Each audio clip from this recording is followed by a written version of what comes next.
Well, good afternoon. I appreciate you coming over this afternoon and giving Chief Fleischner and I an opportunity to address the incident that happened this morning at Normal Community High School, to give us the opportunity to read some statements to you, give you the opportunity to look at those. Mine in particular is available afterwards if you'd like to look at it. I appreciate also the effort to let us do our best today to handle the situation in the best way we knew how, and appreciate the press's effort in at least coming over here and giving us the opportunity to talk to you all together. I think it's very important that was handled in that format. So with no further ado, I will read my statement. Chief will then give the details that he needs to from his department.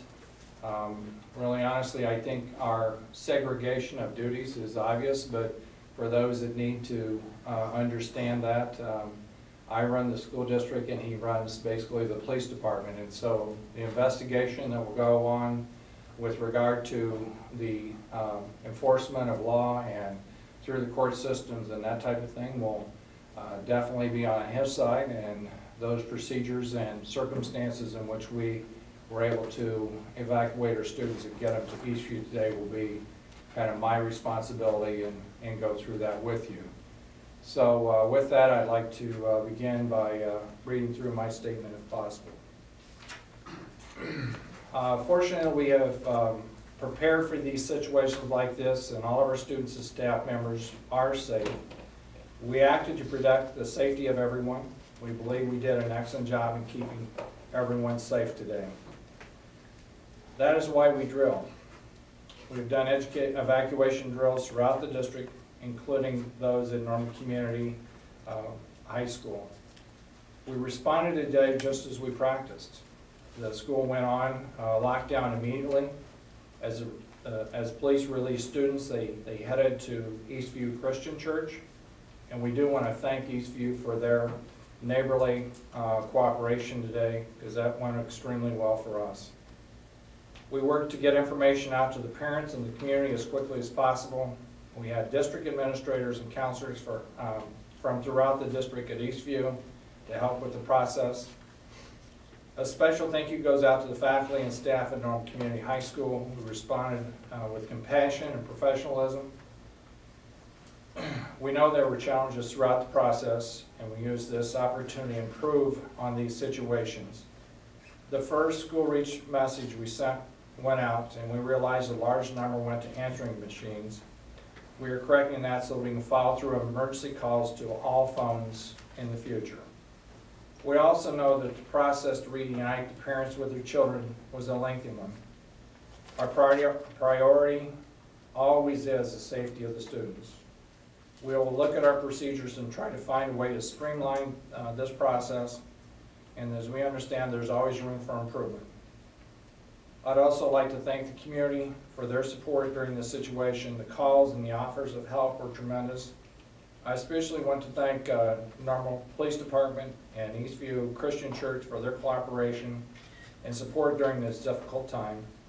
Eastview provided their facilities and their staff took valuable time to help us with this emergency. We will continue to practice for these situations and pray it never happens again. Thank you, Superintendent. I have a few, my comments are brief. I do not have them all prepared, but I wanted to thank you for coming this afternoon. Today's events were unfortunate, obviously. They were unfortunate because there was something that was out of our hands. They were driven by decisions that were made by somebody else before they even arrived at the school this morning. Those situations, or as unfortunate as it was though, it had a positive outcome because of the fact that we had a plan in place, that Unit 5 and the Normal Police Department have worked through that plan, and that is a main reason why things went as well as they did today. The general information on the case that I can release at this time, you all have some general information, but shortly after 8 a.m. this morning, Officers from our department responded to Normal Community High School. Initial calls came in that there was an individual with a gun there in the school. More information came in as officers were responding that it was actually an individual in a classroom and that shots had been fired inside that classroom. Our officers arrived on scene. When they were there, they were met with by somebody from the school district who allowed them in. Officers went into the classroom where the 14-year-old male juvenile was being detained by Unit 5 staff. At that time, our officers took the individual into custody. He then took him, brought him back to our police department, and that we're still there conducting interviews at this time. The general part about what happened in the classroom is still, we're putting it together at this point. I hope folks would understand that, you know, this just happened shortly after 8 o'clock this morning, and we're going through it and we're being as diligent as we can and being as thorough as we can to protect the interest of that juvenile, to protect the interest of those folks who were in the school that were affected, and also to protect any potential proceedings, courtroom proceedings that may come out in the future. I would be happy to answer additional questions specifically about the case. I can share with you, what I can. I'll be as open and forthright as I can with you. If it's stuff that I don't have a clear answer to, I'll just tell you up front that I don't know that right now. It's too early on. If it's something that I won't be able to release, I'll also tell you that. So at this time, I would open it. Let me add a couple more sentences to this. One is that we do plan to run our buses this afternoon at 2:30. So students will be allowed to go on buses this afternoon at 2:30. You're going to ask me, well, how can that happen? Well, we'll process those students just like we did for parents coming in to pick them up. So we'll account for every student going on the bus and to make sure that we know who's on each bus and also that they all are going where they need to. The difficulty we're having currently is that we don't have a time yet on when we might be able to get back into the building.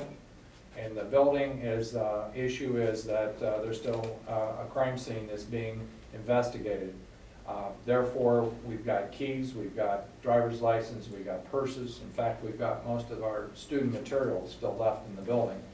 And we also have a parking lot full of cars. And so we're at a point where we're trying to figure out what time and place would be okay for us to be able to get back on site and get that accomplished. We do not want to get in the way of the police department. We want them to conduct a full investigation. Once they're finished, then we'll figure out how we can get our students back into the building so they can pick up their possessions. That's correct. At this point, the school is still secured and locked down, and we're treating it as a crime scene. Rab Road, we've opened that up for regular vehicle traffic. I'm anticipating, after speaking with folks on the scene, we're hopeful that we'll be able to have all the things done that we need to do in the school within the next hour or two. And we'll communicate that with the school, and then at that time, they certainly can put a plan in place on how best to open the school back up and allow students to access to their property.